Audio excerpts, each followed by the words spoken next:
What's up, metalheads?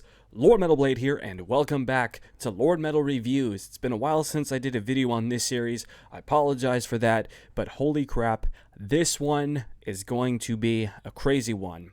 And if you haven't read by the title, I'm going to be doing a review on Spider-Man No Way Home. This is actually the first ever movie review on the channel, so we have that going. Also, before I get into the review, if you haven't read the title, this is going to be your second warning. This is a spoiler included review, so if you have not seen the movie, I highly suggest clicking off the video and coming back after you've seen the movie, because I don't want to spoil anything for anybody, but this review is going to be full of spoilers. So you read the title, here's the second warning, you've been warned. But anyway, Spider-Man No Way Home, the third movie in the Marvel Cinematic Universe Spider-Man series. Holy crap. I just saw the movie.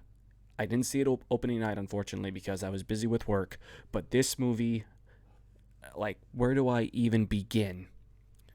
Well, first off, this movie, every expectation I had for this movie, was way met. Even my expectations, the movie just exceeded by a huge amount. Just first off, having all three Spider-Men, Tobey Maguire, Andrew Garfield, and Tom Holland in one movie was the best. I mean, that's probably everyone's favorite thing about the movie, but I gotta say, the setup, because it follows after Far From Home, where Mysterio basically frames Peter Parker, Tom Holland's Peter, for commanding with the drones or something like that, and basically him, MJ, and Ned are basically dubbed public enemy number one, while Peter Parker was, but Ned and MJ were just dragged along in it. It was just so crazy.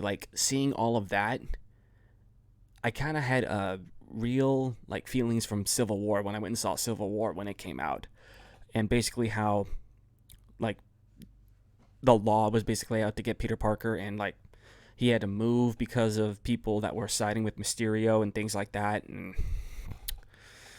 also Doctor Strange.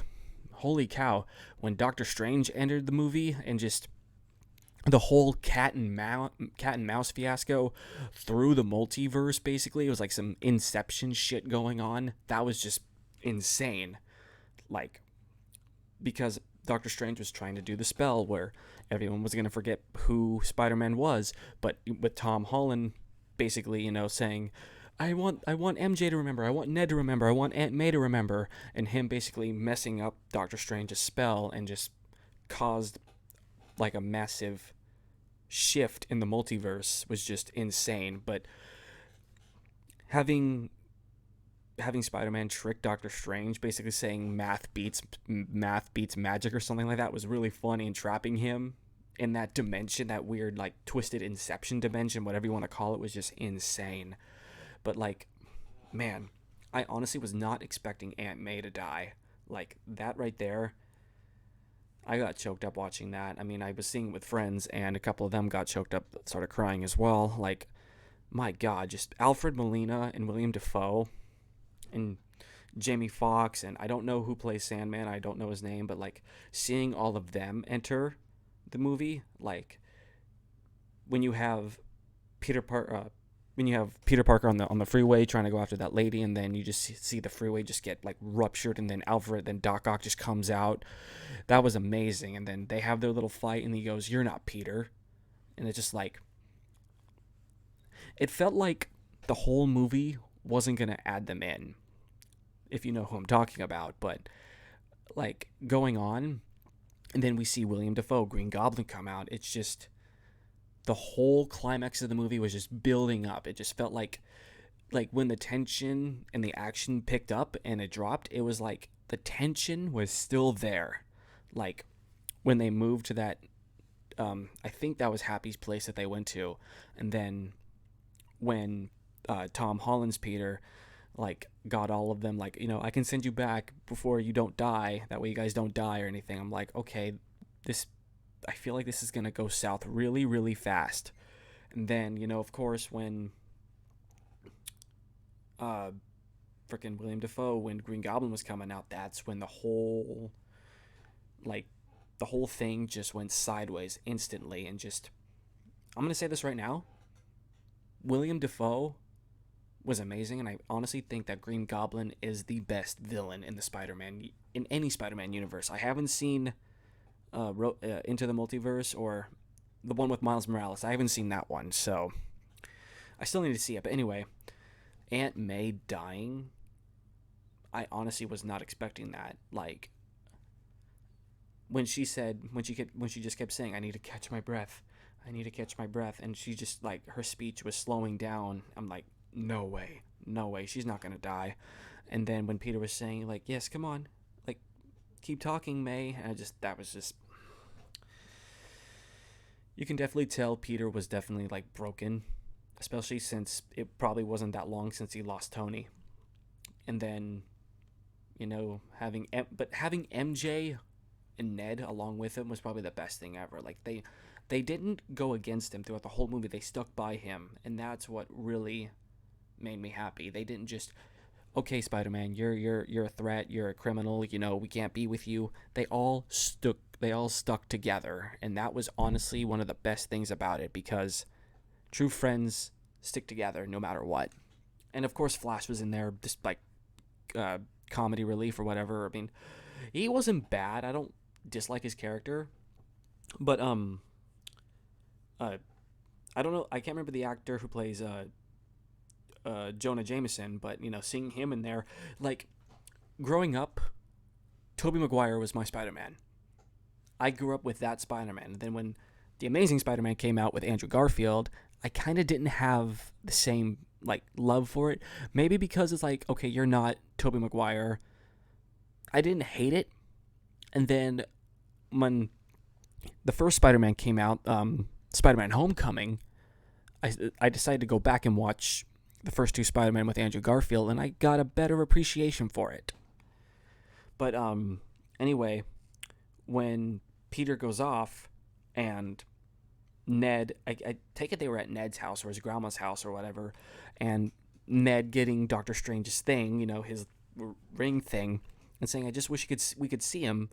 My whole thing was basically thinking, okay, they're gonna find Tom Holland, they're gonna find their Peter, and they're just gonna meet up and reconcile. I can't really know how to pronounce that, but anyway. And then, of course, the rift opens up, and it shows Spider-Man in an alley, and I just thought, okay, Spider-Man's there, he's gonna come through.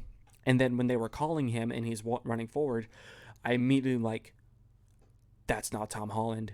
And then when he jumps through, you could definitely see him, like, I'm like, that's Andrew Garfield. And then when, after Ned's grandma threw stuff at him and then he takes off the mask, just the theater just cheered, just, like, roared, honestly. I'm like, oh my god, they actually did it. There's no way. I'm like, come on, Andrew's here, you need one more. And then when Ned does it again, I wish we could see Peter, and then another rift opens, and then the man himself, Tobey Maguire, stepped out, and that's when I legit, like, roared. I honestly have no shame doing that.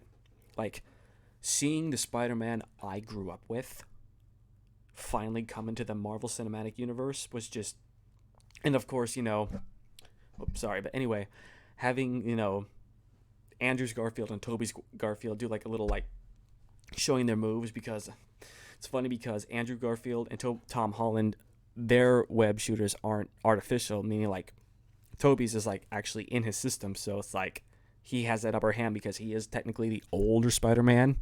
So having that little one-up on them was really interesting. But no, this was, like, the whole time I had a feeling they were going to be in it, but I'm like, knowing Marvel and Sony, would they really do this? I mean, they have William Dafoe's Green Goblin, Alfred Molina's Doc Ock, Jamie Foxx's Electro, and Sandman, like, all the clues and all the hints are there, so you're basically like, okay, All we need are Andrew Garfield and Tobey Maguire, and they freaking delivered. Like, holy cow. And like, this is like, I don't know. It's basically all the Spider-Man that I grew up watching just wrapped up into one. And then, of course, they go meet up with Peter, and he is just beside himself, losing Aunt May. And, of course, just seeing him just, like, basically when we saw him, when he was there, when Tony Stark died, and then basically losing, besides MJ, the only person he had left was just, and then you had,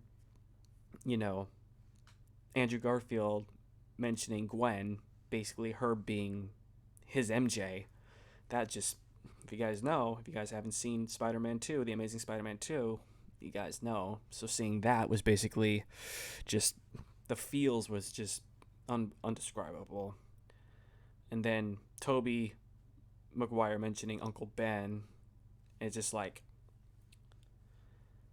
and then they all have this plan to like stop. I want to say that's the Sinister Six, basically. It has to be. But them setting up the Statue of Liberty, and I honestly feel like, I don't know if this has to the way the Statue of Liberty has the shield. I don't know if that's something from Falcon and Winter Soldier. If not, those of you who've seen the movie, let me know in the comments below. But having them set up the plan and then having the three of them just talking was just, and they actually did the pointing meme. It wasn't like when they first met, but they were doing the thing. That was like really awesome. It was just, there's just so much about this movie. With the hype alone, it was just, this movie delivered so much. It was just, this is one of those movies that seeing it for the first time is going to be the best that you see it. Of course, you're going to watch it over and over and over and then just be like, okay, this movie's great each time you see it. But this is one of those movies where the first watch is going to be the best because the reactions are there. And the moment of nostalgia from the past Spider-Man that we grew up with, whether it be Tobey Maguire, Andrew Garfield, or even Tom Holland. But anyway, the climax of this movie where they all swing and they all just land and form. Fun fact, and I found this out, when they all swing and they land in the positions they made for their first movies. Tobey Maguire, Andrew Garfield, and Tom Holland all did their poses for their first movies, which I honestly think is a really good callback. Like, and people could call this movie fan service. I probably think it is fan service because people were wanting it and they got it. But anyway, just the whole thing, the whole battle scene, Andrew Garfield talking to Electro, Tobey Maguire talking to Alfred Molina, that was just insane. Just, and having other Spider-Man fight different characters, it was just like the superhero universe just blows your mind. And then of course, let's get to the scene where Tom Holland's Peter fails to save MJ because of Green Goblin's glider. Immediately after that, it cuts to Andrew Garfield, and immediately I knew, you need to save her. You need to save her. Andrew Garfield needs to save her. He needs redemption, and he delivered. The moment he caught MJ, the theater just exploded. I would have gotten louder, but I didn't want to be too loud because, like, and then when he started crying when he caught her, that's when I started to cry because he got that closure and redemption, but the reminder of Gwen still hung with him there. So basically, just having that was just perfect. And also towards the end, when Tom Holland gets to William Dafoe, because he was the one who killed Aunt May, he just unloads on him. I mean, blow after blow, punch after punch. I mean, it was way more brutal than their first fight. He got a few good hits in, but William Dafoe definitely had the upper hand that time. But when they fought again, I mean, I really can't really call this a fight. It was a beatdown because you could just see and feel the rage in Tom's face because May was besides MJ, May was the only one he had left. And then when Andrew and Toby rush over to see what's happening, Tom goes to pick up the glider to finish the job, and then Toby comes in and stops him, and I'm like, yes. Like, Andrew Garfield was the one that had to save MJ. Toby was the one to intervene with Tom and William. And then the movie almost did something that I probably would have left the theater really upset. I honestly thought Tobey Maguire's Spider-Man was going to get killed off because Green Goblin stabs him in the back, and the whole theater just jumped and gasped. That was just like complete, just like, do not kill him off. Are you serious? You're gonna bring him in for this grand event, this grand cinematic experience, and you're just gonna kill him off? But luckily, when he says, "I've been stabbed before," I'm like, okay, sealed his fate. And then Doctor Strange comes back in, and he's pissed off at Peter for trapping him, but notice what's going on. It's just,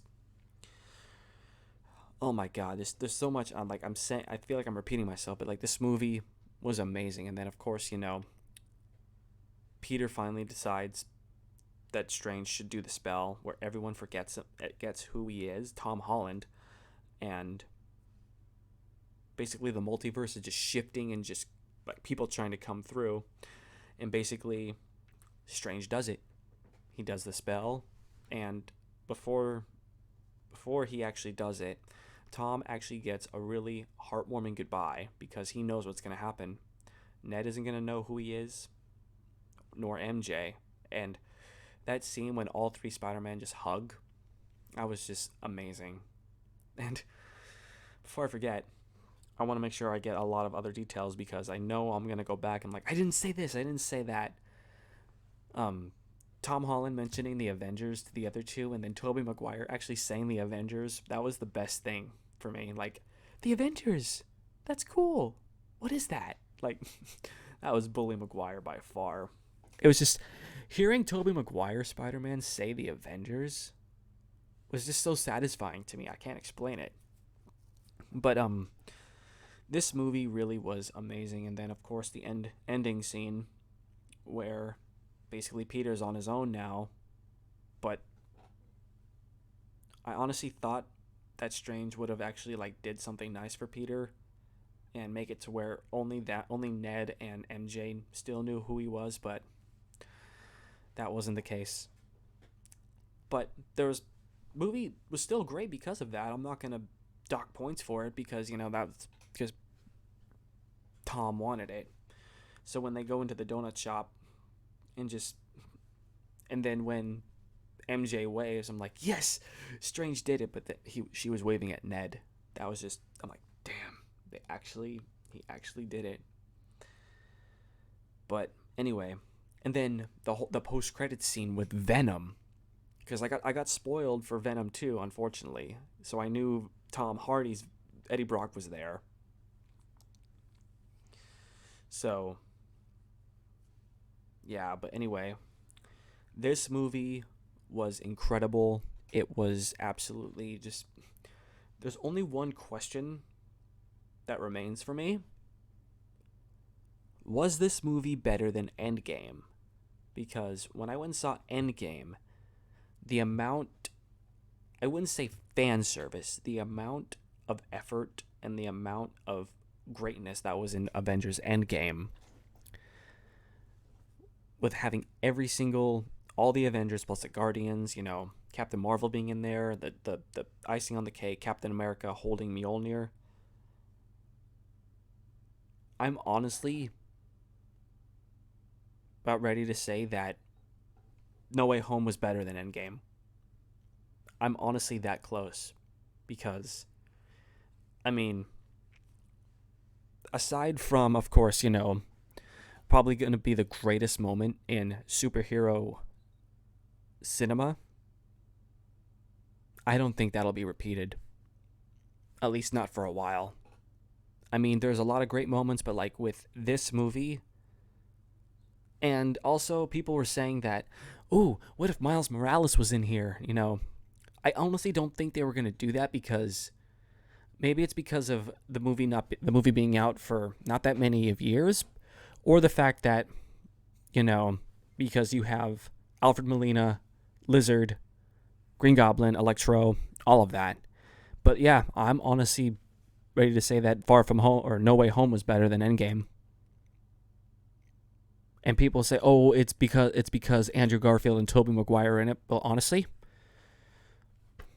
that's one of the reasons, in my opinion, because, you know, having a Spider-Man that you grew up with and then having another, well, basically having 3 Spider-Men that you could say you grew up with, and then going to watch this movie, seeing all 3 of them together, talking, working together, fighting together, was just, that's it.